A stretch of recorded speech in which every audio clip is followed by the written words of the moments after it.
ঢাকা মেডিকেলে দালালদের দৌরাত্মের যে অভিযোগ, এটা খুবই পুরনো।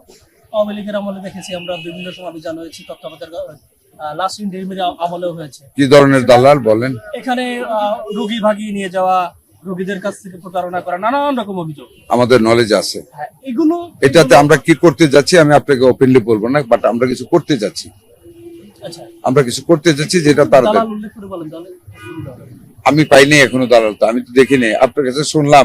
আমরা শুনেছি আমরা দালাল বা ট্রলি বিক্রি করা যে কাজগুলো, যেমন ওই দিন পঙ্গুতে হয়েছে, হ্যাঁ একটা অফিস অর্ডার হয়েছে, আমরা এগুলি কঠোর হস্তে দমন করবো। আমরা এই যে আজকে আসলাম, আরো দেখবেন আসবো আমরা ইনশাল্লাহ, এগুলি দমন করে ফেলবো, ওই দালালি বন্ধ করে ফেলবো একেবারে।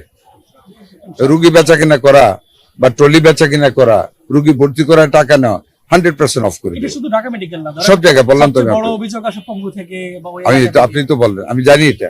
আমরা ওয়াকেফাল, আমরা এটাকে ক্লোজ ডাউন করবো, একেবারে সিমেন্টেড করবো ইনশাল্লাহ।